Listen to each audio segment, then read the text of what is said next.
Y bien, buenas tardes tengan todos y todas. Continuando con la capacitación, vamos a hacer un pequeño repaso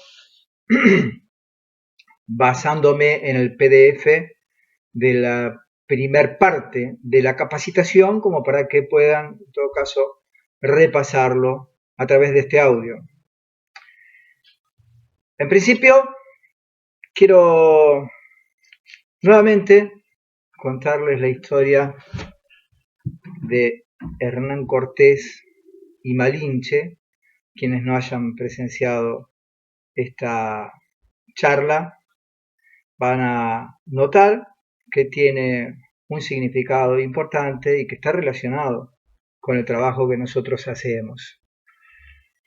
Resulta que Hernán Cortés fue quien fundó lo que hoy es la Ciudad de México, que fue, digamos, el inicio de lo que luego se transformó en la nación mexicana, por lo menos como la conocemos hoy. Estamos hablando del año 1520, así que en aquel momento los españoles recién llegaban a América, tomaban contacto con las civilizaciones que existían ya en este continente, y Hernán Cortés fue uno de esos aventureros, exploradores, un audaz, porque en aquel momento venirse desde España a América demandaba varios meses, se requería de mucha determinación y quienes arribaban a estas tierras no eran precisamente los más avesados o los más preparados para esa aventura. El asunto es que este hombre, Hernán Cortés, llega a lo que hoy es toda la zona de México y Centroamérica, que era dominada por un verdadero imperio en que se constituía la civilización azteca. Bien, resulta que los aztecas, que eran los nativos de esta tierra en aquellos tiempos y en esa región, no eran precisamente los indígenas bondadosos, no, eran un imperio. O sea, si lo queremos hacer un equivalente a cualquier otro imperio que hayamos conocido, el Imperio Romano o algún otro más contemporáneo, y en general los imperios suelen oprimir a los pueblos que someten, ¿sí? De hecho, el imperio azteca era, digamos, quien cobraba impuestos a las otras tribus, esclavizaba a muchos de sus de los nativos que vivían en esos lugares, y tenían una característica también bastante difícil de que entendiera Hernán Cortés, que entregaban esclavos para sacrificios humanos consagrados a los dioses para que les dieran buenas cosechas o les permitieran ser exitosos en las guerras que libraban contra esos pueblos justamente.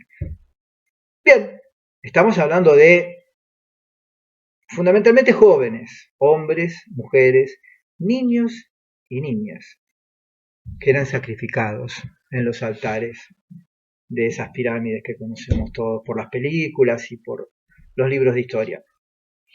Cosa que horrorizó a Hernán Cortés, que venía de una civilización cristiana.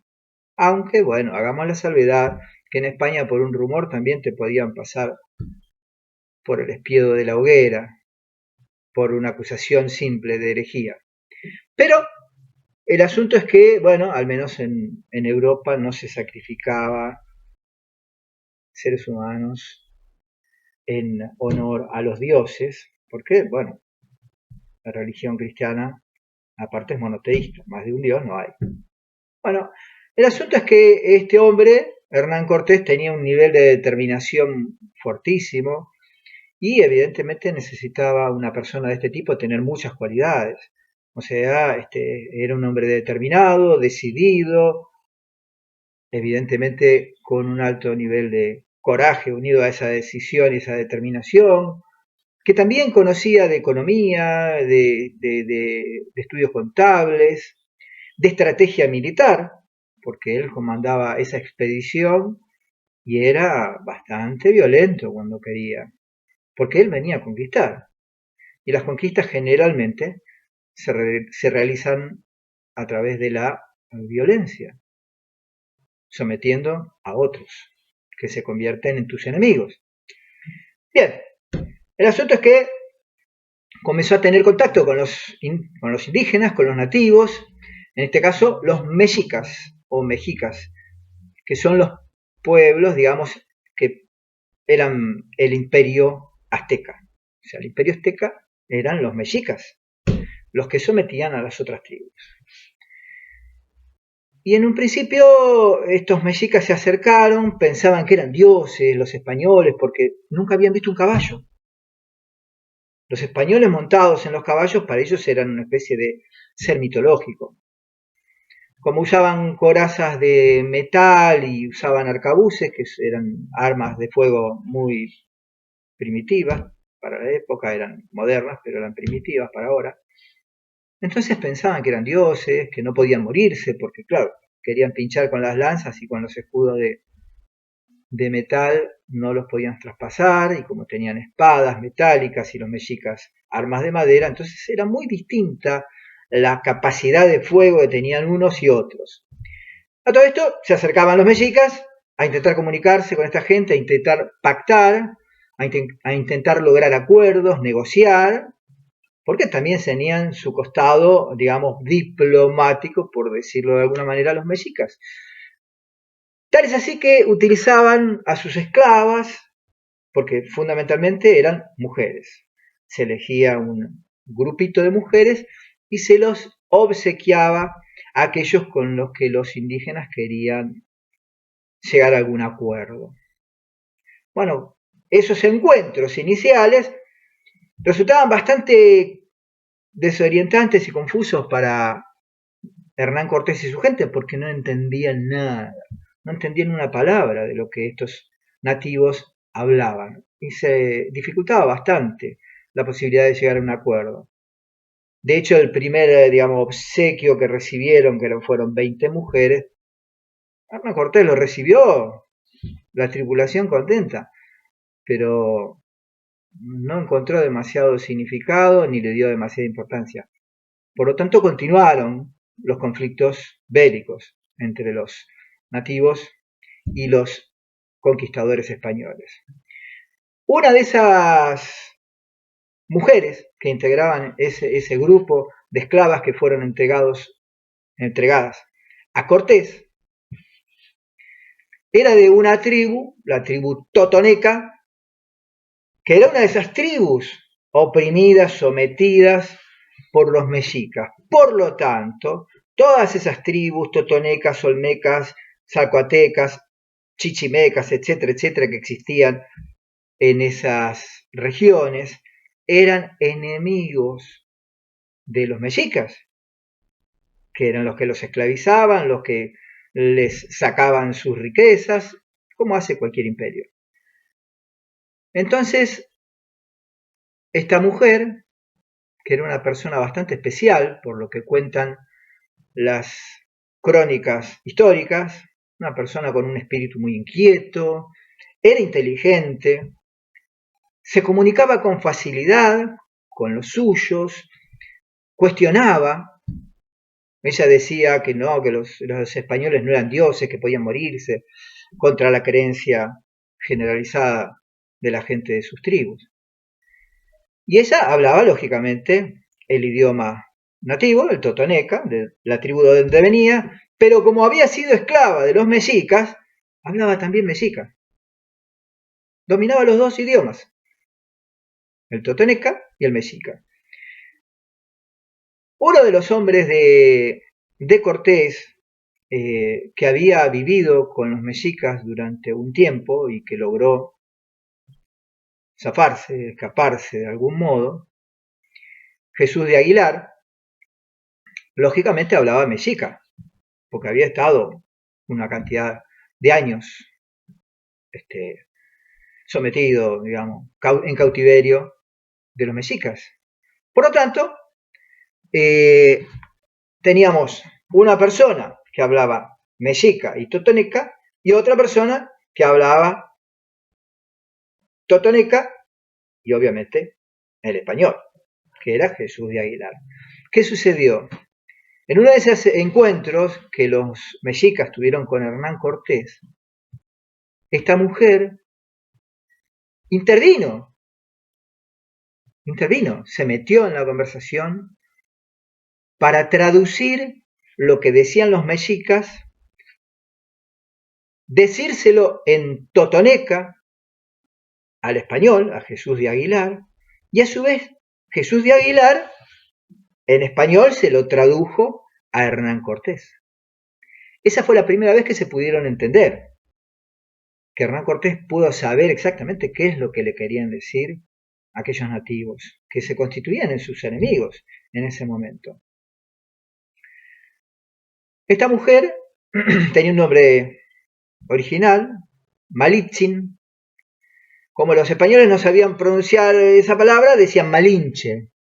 Bueno, y luego, posteriormente, una vez que se incorporó ella, que se había incorporado como una de las esclavas que habían sido obsequiadas, la bautizaron con un nombre cristiano, español, Marina. En México se la conoce como Malinche o Doña Marina. Bien, tal impacto tuvo la intervención cada vez más constante de esta mujer para lograr el entendimiento y la comunicación entre mexicas y españoles, y entre totonecas y otras tribus similares con los españoles, que ella se convirtió en una especie de ministro diplomático, porque era una doble traducción, ¿no? Ella traducía lo que le decían los nativos al español, o sea, al intérprete español, y el intérprete español lo pasaba al español. Entonces, lograron una comunicación de doble interpretación. Pero lógico, a medida que fue pasando el tiempo y que Malinche siguió viviendo entre los españoles, como aparte ella era muy inteligente, aprendió el español y cada vez dependía menos de un tercero, ya se lo comunicaba directamente a Cortés en español. El asunto es que esta mujer empezó a tener una importancia fundamental, tanto entre españoles como entre nativos. ¿Por qué? Porque ella se transformó en la traductora excluyente entre mexicas, totonecas y españoles. Y esta mujer logró, a través de esta comunicación que pudo establecer, reducir la cantidad de conflictos, porque al poder negociar a través de las palabras, entonces eran menores la cantidad de enfrentamientos que se podían producir, porque podían negociar. Y de hecho ella no traducía de manera literal, sino que acomodaba el discurso. Si el discurso era un poco áspero de parte de los nativos, se lo suavizaba y se lo pasaba al español de una manera que no sonara tan quizás a veces áspera, prepotente, soberbia, etc. No olvidemos que los españoles trataban con el emperador del Imperio Azteca. En este caso estamos hablando de Moctezuma, que era el mandamás del Imperio Azteca.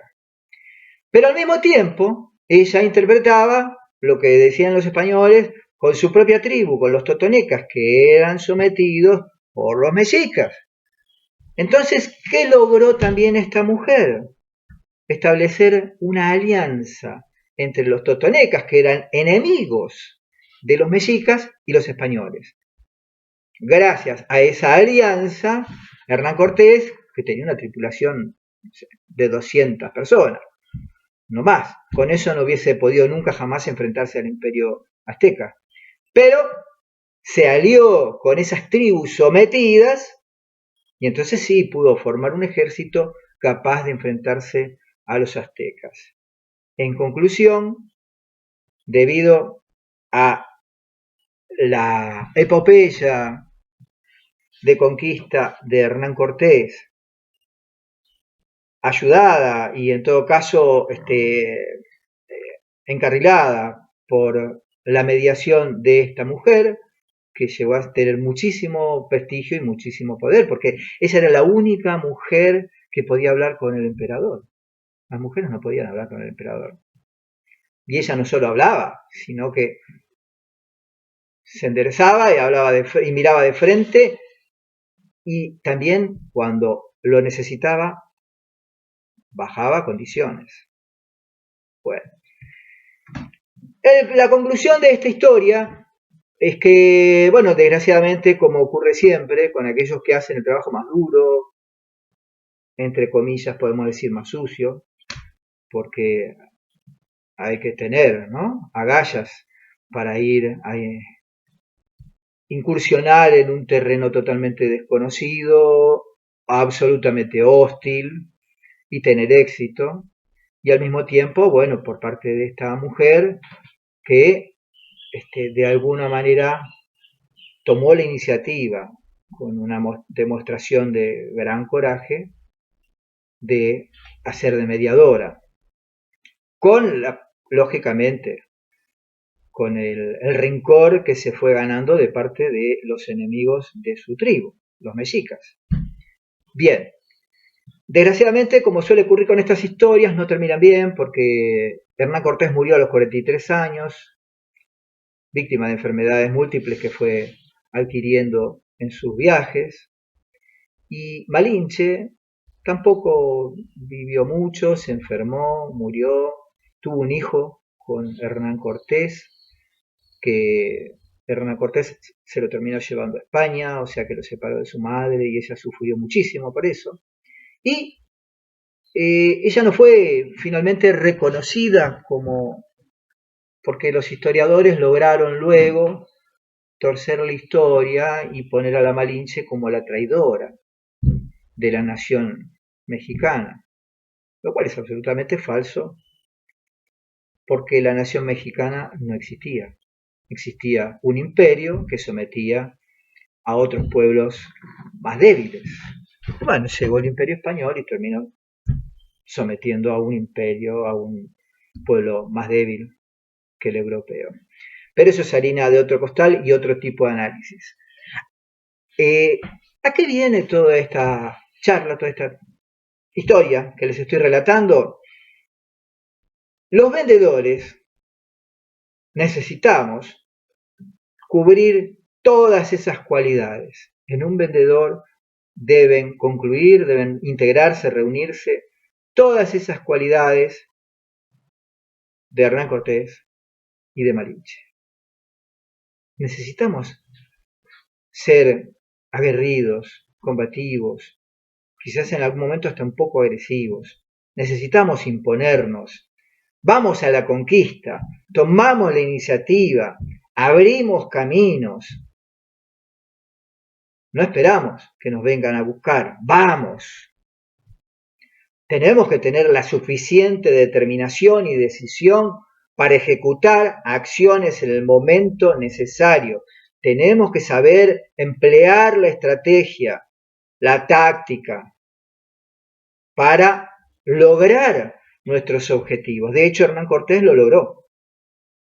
Se lo hayan reconocido o no, él fundó México, que era su sueño. Y también tenemos que tener esa capacidad comunicativa, diplomática, persuasiva de Malinche, que la convirtió en una líder, en una figura poderosa entre los suyos y entre los españoles, respetada también. Entonces necesitamos ambas facetas, necesitamos ambas virtudes, cualidades, talentos para poder desarrollar la actividad de ventas. No alcanza con ser súper diplomático y súper así light y bueno. Y tampoco alcanza con ser agresivo. y querer siempre imponerse.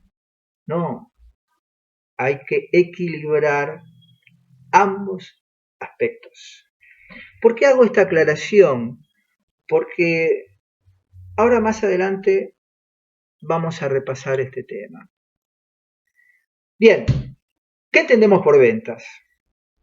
Esta es una cosa fundamental, porque cuando uno dice ventas es como que de golpe surgen definiciones de todo tipo y la mayoría de las veces las definiciones son un tanto improvisadas.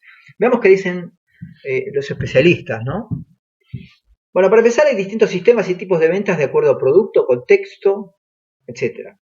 Venta consultiva, venta directa, ventas en comercios, en negocios, e-commerce, o sea, lo que vendría a ser el negocio o la venta online, venta de asesoría. Laura Fischer y Jorge Espejo, autores del libro Mercadotecnia, definen como toda actividad que genera en los clientes el último impulso hacia el intercambio. Ambos autores señalan además que es en este punto, la venta, donde se hace efectivo el esfuerzo de las actividades anteriores, investigación de mercado, decisiones sobre el producto y decisiones de precio. ¿Por qué subrayo el último impulso? Fíjense lo que dice la definición. Venta es la actividad que genera el último impulso hacia el intercambio entre cliente y vendedor. Sin ese último impulso no hay venta. Por eso subrayo esto.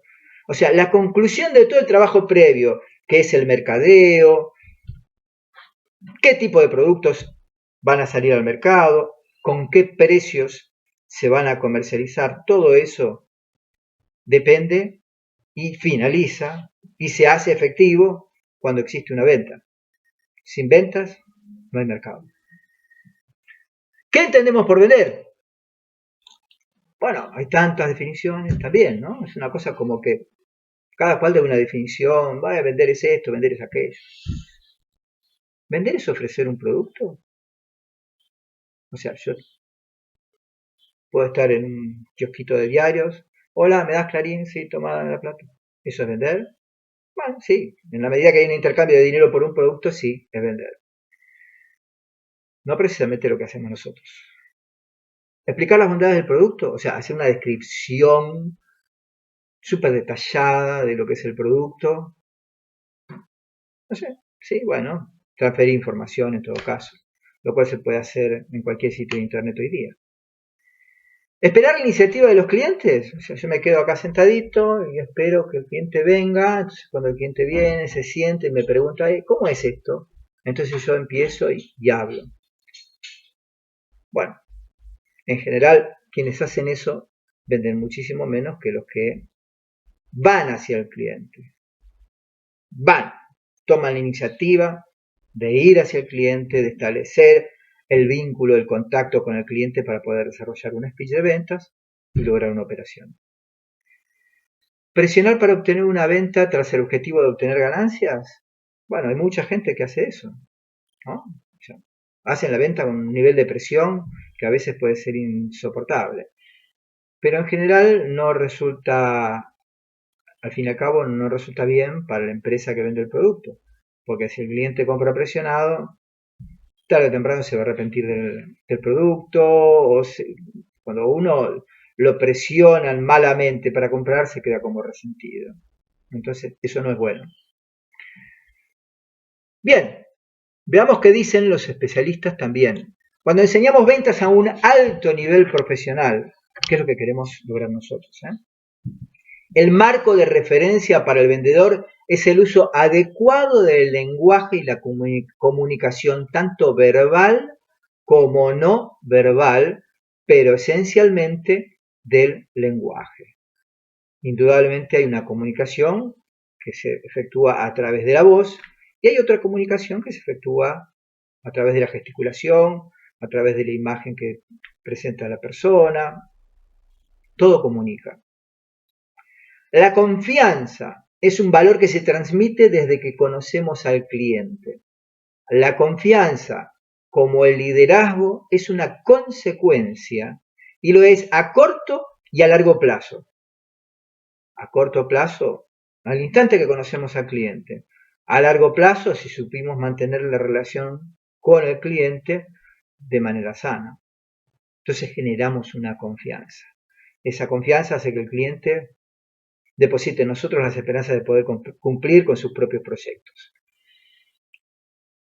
Pero toda confianza a largo plazo tuvo que estar precedida por una confianza a corto, en la que el cliente tomó una decisión de compra por intuición y decidió aliarse con nosotros porque toda relación comercial es una alianza.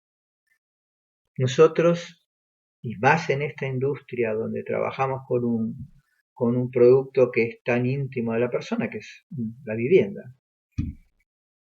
debemos ser socios más que vendedores. Yo soy tu socio. Yo quiero que concretes tu proyecto. Entonces, toda relación comercial es una alianza. Si yo no te tengo de aliado, ¿de qué te tengo? De enemigo. Bien, volviendo al tema que hablábamos, ¿no? De esto de los dos aspectos que hay que cubrir y equilibrar para poder ser un buen vendedor. ¿Somos vendedores o somos simplemente asesores? Hago hincapié en esto porque hay una tendencia hoy que sería muy largo de analizar de dónde viene esta tendencia, que dice que, bueno, que la figura del vendedor está mal vista, como que el vendedor es una cosa ochentosa, que son agresivos, pero eso creo que tiene que ver con un desconocimiento de cuál es la verdadera figura del vendedor profesional. Los vendedores hemos en todas las épocas sido asesores, pero también somos vendedores. ¿Qué quiere decir esto? Que somos aguerridos como Hernán Cortés, pero también somos persuasivos como Malinche. Tenemos que tener las dos cosas al mismo tiempo. Me decís, pero ¿cómo? ¿Tengo que ser agresivo y al mismo tiempo tengo que ser diplomático? Sí, porque en realidad la guerra que más exitosa es aquella que no se libra. Entonces, somos vendedores. Somos vendedores. Esto nos tenemos que grabar en la cabeza. Somos vendedores. Hay un momento para asesorar y hay un momento para definir. Empujar al cliente. La mayoría de las veces al cliente hay que empujar. No es que dice, sí, dame esto, dame aquello. Ninguno de nosotros como cliente se maneja de esa manera. Salvo que uno entre a comprar. Yo tengo esa modalidad que cuando entro a un negocio es para comprar algo, que ya lo vi previamente, ya miro el precio, entonces cuando dije esto, entro y lo compro. Ahora, cuando se trata de cosas que no están ahí expuestas, es más difícil. Es más difícil. Y más cuando se trata de algo tan importante, que requiere de una inversión de dinero y de esfuerzo enorme. Para la American Marketing Association, el vendedor es una persona que está implicada ante todo en el proceso personal de asistir y o de persuadir a los clientes potenciales para que compren un producto o servicio para el beneficio mutuo del comprador y el vendedor. Beneficio mutuo, ¿eh? Ambas partes deben beneficiarse. No existen los tratos donde se beneficia uno. Eso no es un trato. Es una situación opresiva, explotadora. Vender es asesorar, o sea, desarrollar entrevistas de ventas para cerrar operaciones. Más adelante vamos a continuar con este tema. Cuando hablamos de necesidades y de productos, tenemos varias necesidades relacionadas con determinado tipo de productos, ¿no? La necesidad emergente, por ejemplo, es la que nosotros descubrimos de acuerdo a lo que nos manifiesta el cliente, o revelamos indagándolo, o recreamos porque nosotros hablamos de esa necesidad que quizás el cliente no consideró, y o generamos la necesidad del cliente. Ejemplo, la lectura. Si queremos vender libros, necesitamos saber si el cliente lee, si se compra libros, qué es lo que lee, y si en alguna vez leyó, por ahí ahora no lo está haciendo, entonces lo tenemos que recrear, volver a motivar al cliente con la lectura para que compre libros. Luego está la necesidad preestablecida, que es en el caso de esta industria. El cliente manifiesta una necesidad predefinida, en el caso de la vivienda. Ya tiene la necesidad, no es que hay que descubrir esa necesidad. En todo caso, lo que hay que descubrir es qué tipo de vivienda o de proyecto inmobiliario quiere concretar, con qué medios, con qué características, etc. Pero ya lo tiene. Y luego están las necesidades impuestas en el mercado, que prácticamente eso no hay que hablarle de una necesidad a la gente. Coca-Cola, dame una Coca-Cola, ya está. Hoy en día, los celulares. Podrá haber competencia entre las empresas, pero ya nadie tiene que decirle o enseñarle a la gente que el celular es una necesidad. Es indispensable para manejarse en cualquier ámbito. Luego, ¿qué características o cualidades debería tener un buen vendedor? Número 1, tiene que ser extrovertido, tiene que ser expansivo, tiene que ir hacia el cliente, no esperarlo. El vendedor pasivo que se queda esperando así que venga el cliente nunca va a vender lo mismo que el vendedor que siempre está buscando, es un cazador, está siempre buscando, generando oportunidades, estableciendo vínculos con los potenciales clientes para desarrollar entrevistas que culminen en una venta. Segundo, el vendedor tiene que ser positivo, tiene que tener buena onda. ¡Buena onda! Porque si no tiene buena onda y tiene mala onda, espanta a los clientes y así mismo se sabotea. Porque la persona que tiene mentalidad negativa está siempre saboteándose en todo lo que hace.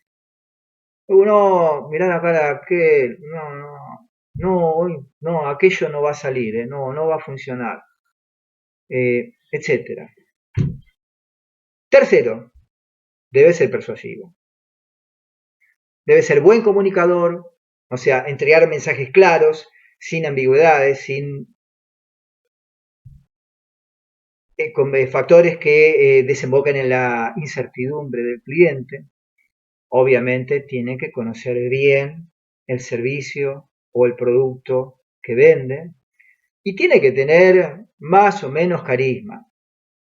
Un vendedor así apocado tiene pocas oportunidades. Tiene que ser chispita. Tiene que ser chispita, tiene que estar siempre encendido. Pero la persuasión es la clave. Porque si aparte de estar encendido, comunica bien y conoce los momentos en que tiene que comunicar, la forma, el énfasis, el acento, cuándo subir la voz, cuándo bajarla, cuándo hablar fuerte, cuándo suavizar, etc. Cuando conoce todo eso, persuade. Luego tenemos otra condición necesaria. El vendedor debe ser perseverante. Aquellos que a la primera, segunda o tercera se frustran y no consiguen nada. Y ojo con la frustración. La frustración es como un torpedo, puede hundir un transatlántico. Entonces, tenemos que saber también cuál es mi capacidad real. ¿Cuántas oportunidades de venta necesito para generar una? Es como jugador de fútbol. ¿Cuántas veces tengo que patear al arco promedio para hacer un gol? Y bueno, hay jugadores que necesitan 10 veces. Y hay jugadores como Messi, Ronaldo, que con 2 o 3, si andan en un mal día, la meten. Entonces, la perseverancia tiene que ver también con el talento de cada uno. Pero aún así, también hay quienes han pasado por malos momentos y supieron leer en su mente que es un mal momento, que no dura para siempre. Entonces mañana será otro día. Si a la mañana me fue mal, a la tarde me puede ir bien. O mañana, o la semana que viene, no sé. Perseverancia. Tiene que ser detallista, un metedor. Porque si mira el detalle va a buscar la excelencia. Va a buscar hacerlo mejor. Y entonces en cada detallito se va a estar fijando para que todo articule a la perfección. Y vuelvo a repetir, esta es una industria complicada. No vendemos chocolatines. Luego, el vendedor inspira confianza. Debe inspirar confianza. Desde el primer momento. Desde el, hola, ¿cómo estás? Tiene que inspirar confianza. Como dicen, la primera impresión es lo que cuenta. Bueno, cuando se trata de vender, nunca encaja mejor esa frase que en el caso nuestro. Por eso, el vendedor tiene que ser transparente, tiene que ser veraz, o sea, hablar con la verdad. Tiene que ser una persona que se exprese con seguridad, ser específico, ir al punto, no dar rodeo, tener esos vendedores que te hablan, me dormí. Ser honesto. Cuando algo está bien, y cuando está mal, y hay que decirlo. Y se interesa legítimamente por las preocupaciones y necesidades del cliente, o sea, escucha activamente. Escuchar activamente es, claro, sí, te entiendo. Ah, mira, claro. Tengo que demostrarle al que me está escuchando que en el momento que lo estoy escuchando, lo único que me importa y el centro de mi universo es lo que él me está diciendo. Tiene que sentir el otro que yo me intereso de verdad, que realmente estoy pensando cómo resuelvo aquello que el otro necesita. Parece que alguien está llamando por teléfono. Bien, seguimos. Perdón por la interrupción. Entonces, escuchar activamente. Inspirar confianza, porque la confianza es la base de todo en cualquier negocio. Si el cliente desconfía de nosotros, muchísimo menos, o sea, posibilidades de realizar algún trato o de arribar algún trato con esa persona, no hay ninguna. Bien. ¿Cuáles son las 4 condiciones básicas para seleccionar a nuestros potenciales clientes? Porque no se trata de que yo hable con cualquiera. Se me presentó uno, le hablo, y le tiro el speech y le explico todo y le bajo todo el plan y la propuesta. No todo el mundo puede, aunque quiera. Entonces, número 1, autoridad.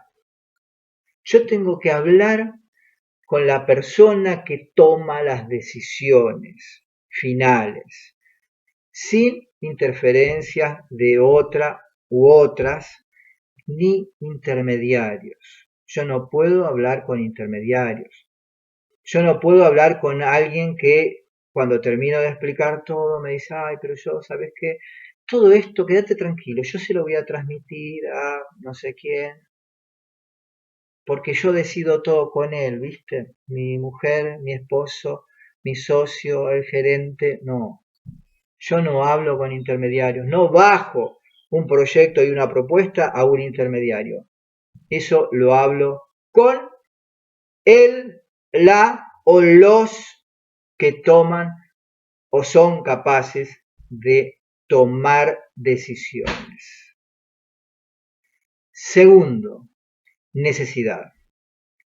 Yo tengo que establecer que esa necesidad es verdadera, que la persona no es que simplemente está consultando porque quiere información, está comparando precios, etc. Entonces para eso tengo que indagar, para asegurarme que estoy hablando con la persona indicada. Bien. Tercero, capacidad económica.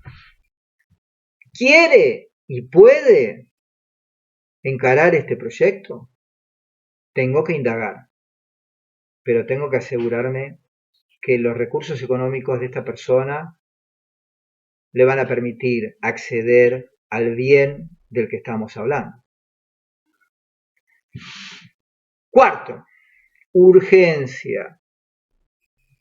Tiene un proyecto y quiere concretarlo ahora. Para esto tengo que indagar.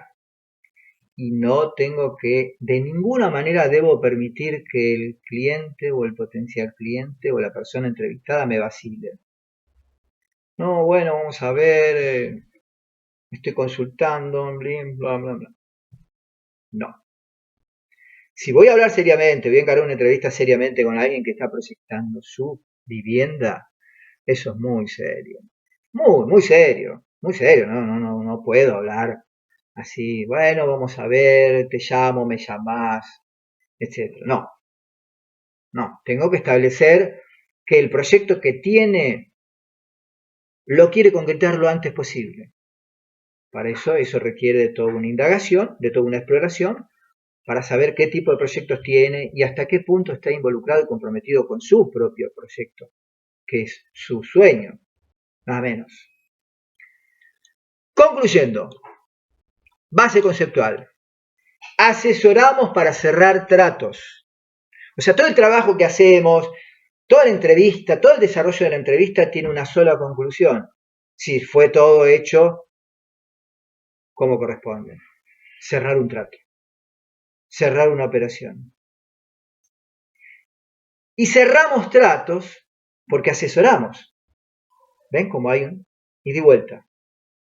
Repito, asesoramos para cerrar tratos y cerramos tratos porque asesoramos. Una cosa es totalmente indivisible de la otra.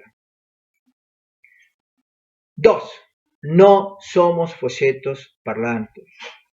No somos cuentacuentos, no somos relatores. O sea, si yo hago de mi venta una especie de transmisión de información, no, eso no me va a servir para lograr una venta, porque información la puede obtener el cliente en cualquier sitio que sea el adecuado de Internet. O sea, pueden reemplazar, si fuera solamente transferir información, vender, a los vendedores ya nos hubieran reemplazado hace mucho tiempo. Nosotros no contábamos cuentitos ni relatamos historias. No por lo menos, si, digamos, como para arribar a la venta. Contamos historias para generar el ambiente que desemboca en una venta. Pero nosotros tenemos que saber que hay pasos y que esos pasos y ese camino concluye en una venta. Escuchamos activamente, asesoramos, nos preocupamos por explorar las necesidades del cliente sin perder de vista el objetivo. Volvemos a lo mismo, que es vender. Respetamos el tiempo del cliente respetando el propio. O sea, si yo respeto el tiempo del cliente es porque estoy respetando mi propio tiempo, que en realidad mi tiempo como vendedor es mucho más valioso que el tiempo de aquel que me está escuchando, porque aquel que me está escuchando está usando parte de su tiempo libre para escucharme, por lo menos en un principio, ¿verdad? Pero en cambio nosotros, que estamos realizando en la entrevista con el cliente nuestro trabajo, estamos empleando nuestro tiempo productivo.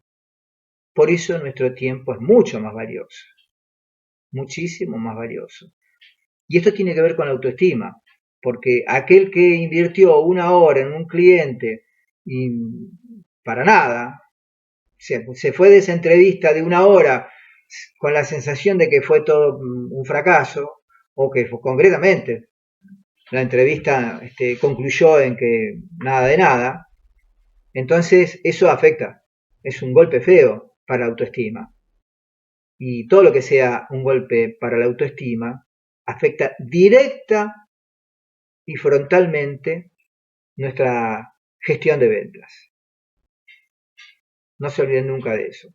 Cuando un vendedor está pinchado, se termina convenciendo de que no se puede hacer nada, que nada sirve, que nada funciona, que no puede. Cuando te convences que no podés,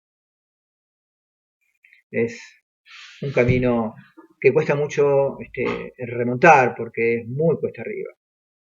Se puede subir cuesta arriba, pero el esfuerzo es triple. Escuchamos activamente sin perder, bueno, ya lo dije, de vista el objetivo. Nuestro trabajo, compañeros, es vender, obtener un resultado. O sea, el tiempo que invertimos, las energías que invertimos, toda la batería de conocimientos, de experiencia, de efectos emocionales, nuestra propia emocionalidad, tiene un solo objetivo. Todo eso lo hacemos para poder concretar una operación. Les digo esto porque muchas veces, yo recuerdo cuando seleccionaba vendedores, a veces el vendedor me decía, ¿y si no vendo nada? Cosa que a mí mucho no me gustaba. Generalmente el si no vendo nada no entraba a la empresa. Entonces yo le explicaba, mirá, nosotros nos preparamos, nos capacitamos para vender. Por lo tanto, si no vendemos nada, bueno, mucho por hacer no tenemos acá. ¿Comprende? Entonces, yo lo que tengo que entender es que mi trabajo concreto, mi tarea es vender. Porque por más que yo haga 700 entrevistas, si no le vendo a nadie, y bueno, está bien, hay que tener una perseverancia extra para hacer 700 entrevistas sin vender. Pero estoy exagerando, por supuesto, ¿no? Pero si yo aplico el sistema, que esto es en todo caso tema del próximo video, de la próxima clase, si yo aplico el sistema, si yo aplico la estrategia de ventas, voy a vender, porque el mundo está funcionando de esa manera. En el mundo se vende, por lo tanto, quienes aplican el método, el sistema que conduce a la venta, venden. Y los que no lo hacen, bueno, quizás puedan hacer otra cosa, pero no vender. Prospectamos, desarrollamos y cerramos. Prospectamos, seleccionamos a qué cliente podemos presentarle una propuesta, qué cliente puede ser potable. Desarrollamos, o sea, presentamos todos los beneficios del producto, del proyecto y cerramos. Esas tres instancias, por supuesto, tienen tres tiempos diferentes, muy diferenciados.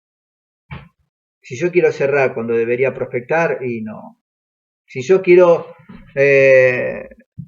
desarrollar cuando debería cerrar, tampoco. Si quiero cerrar cuando debería desarrollar, tampoco. Porque todo tiene su tiempo. Si yo puedo identificar esos tiempos y desarrollar una entrevista dentro de esos tiempos que son absolutamente racionales, mis posibilidades de éxitos son absolutamente viables. 2 más 2 da 4. Simple. Por último, somos vendedores y estamos orgullosos de serlo. No permitan que nadie diga, sí, yo soy asesor de no sé qué cosa. Como que se ponen en un nivel superior. Pero, ¿saben qué? He conocido muchos asesores que no venden. He visto entrevistas que yo no podía creer lo que escuchaba. El nivel de tibieza, el nivel de falta de determinación, falta de sentido de la oportunidad. No. Tenés esos vendedores que hablan. El cliente le está diciendo, che, entonces, ¿cómo hacemos? ¿Cómo hacemos? Y sigue hablando el tipo y sigue hablando. Claro, 5 minutos después, dice, bueno, listo, te llamo, Se fue. Porque le estaba diciendo, che, ¿cómo hago para tener esta cosa que vos me estás mostrando? Y el tipo siguió hablando y creía que tenía que seguirlo entusiasmando y motivando y explicándole, y ya no había más nada para explicar. El cliente estaba listo. Está, se calentó, quería el producto. Y le quería seguir metiendo, dale. No. Entonces, eso lo vamos a ver en el segundo video. Voy a hacer el PDF y se los voy a enviar. Espero que esto que les acabo de comentar haya sido de utilidad para ustedes. Como para que tengan una referencia, yo vendo desde los 18 años. Era muy chico. Comencé con un producto muy especial. La demostración duraba 1 hora y media. Me tuve que aprender un speech, eran 8 páginas, en 3 días lo aprendí. Y entonces hacía todo un despliegue con unos recipientes y qué sé yo, 1 hora y media. Y vendí, Después vendí libros, después vendí rifas, esas gigantes. Vendí servicios médicos, vendí emergencias médicas, vendí con el círculo de lectores, vendía libros, infinidad de cosas. He estado en lugares absolutamente restringidos para cualquier otra persona. Me tocó vender en cárceles, hospitales, manicomios, comisarías, cuarteles de ejército, bases navales, bases aéreas. Si les digo dónde estuve, no me van a creer, pero bueno, estuve. ¿Y esto qué significa? Estoy intentando a través de este video y de estas charlas comprimir todas esas experiencias y conocimientos de haber pateado aproximadamente 4 vueltas al mundo, haber tocado 5 millones de timbres, haber llamado a 5 millones de teléfonos, etcétera, haber tenido interacción con clientes, no sé, con la cantidad de gente que hablé durante toda mi vida con distintos productos, sistemas, en distintos contextos, lugares, etcétera. Entonces les tiro esto como referencia como para que ustedes sepan quién les está hablando y desde qué, digamos, conocimientos y experiencias intenta compartir esto con ustedes, para que ustedes tengan herramientas para salir exitosos de esta gestión. Entonces, nos vemos en la próxima.